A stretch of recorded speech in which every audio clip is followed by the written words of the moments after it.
एक छोटी सी घटना मुझे याद आती है, 2006-07 की होगी। मैं एक हॉस्पिटल में काम करता था, चेल्सी वेस्टमिनिस्टर हॉस्पिटल। लड़का आया रात के वक्त, 27-28 साल का रहा होगा, और बहुत पढ़ने में बहुत कुशाग्र बुद्धि, कैम्ब्रिज उसने टॉप किया था, बहुत अच्छी जगह से था, दिखने में भी काफ़ी डायनेमिक पर्सनैलिटी थी उसकी। और पिता उसके लंदन के सबसे रिच लोगों में से एक थे, जो वहाँ की 3 सबसे टॉप स्काई स्क्रैपर्स हैं उसमें से एक को ओन करते थे। बड़ा रिच बैकग्राउंड था। और लड़का जब तक 26-27 का हुआ, उसको कोकेन लेने की आदत पड़ गई। तो क्या है, कोकेन लेता था। अब कोकेन लेने में क्या होता है कि एक आदत पड़ जाती है, एक बीमारी हो जाती है जिसको हम लोग बोलते हैं लिलीपुशियन हेलुसिनेशन। लिलीपुट से शब्द आया है।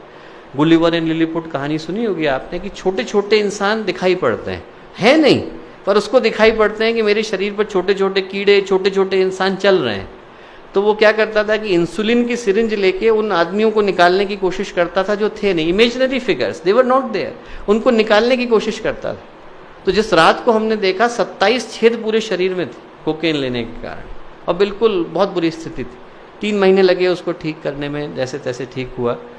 और एक दिन जब उससे बातचीत चल रही थी तो मैंने ऐसे ही पूछा, मैंने कहा कि बेटा तू क्रोध किस चीज़ का है, तेरे मन में भाई क्रोध किस चीज़ का है, why are you so angry?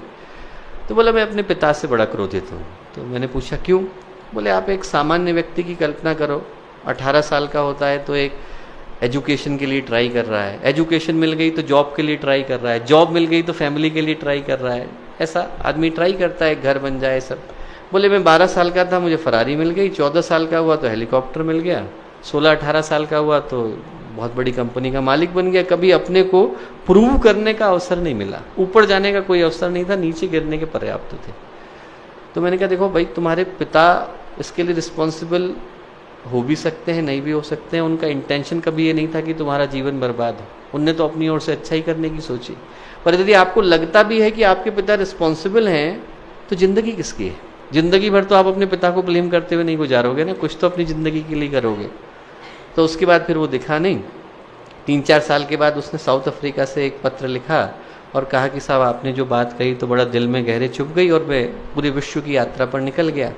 बोले विश्व की यात्रा पर निकला, भारत पहुंचा। भारत में बस्तर एक जगह है हमारे यहाँ शांति कुंज में, बहुत सारे भाई लोग बहन लोग वहाँ से हैं, छोटा सा स्थान है, वहाँ पहुँचा तो उसने देखा एक किसान है साहब, किसान जो है पसीने से लथपथ है, कपड़े भी पहनने को नहीं, 4-4 बच्चे हैं, और फैमिली मिलके अच्छे से एंजॉय कर रही है, खाना खा रही है, छोटी मोटी जो उनके पास चीज़ थी वो खा रही थी, गाना गा रही थी।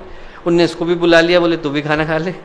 तो वो जो आदमी था बड़ा बैठ गया, उसको लगा कि साहब मैं खाना खाने के लिए। उसने कहा कि इनसे पूछो, अपने इंटरप्रेटर से कहा, किसान से पूछो कि इतना खुश क्यों है, इसको पास कुछ तो है नहीं, पैसा है नहीं, क्यों खुश है?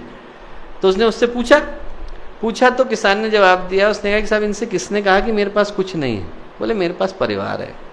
और उसने ये प्रश्न बात सुनी, बोला मैंने तुरंत अगली फ्लाइट लंदन की पकड़ी, लंदन पहुंचा, और पहुंच करके सबसे पहले अपने पिता को गले लगाया।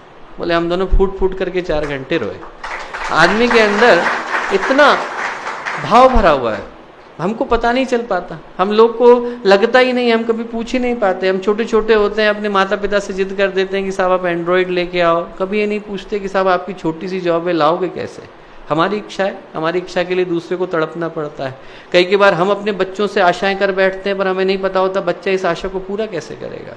और मैं कहूँ कि एक बार हम लोग अपने परिवार में तो संवेदना शुरू करके देखें, पूछ करके देखें किसी का कष्ट क्या है, दूर करने के लिए क्या कर सकते हैं।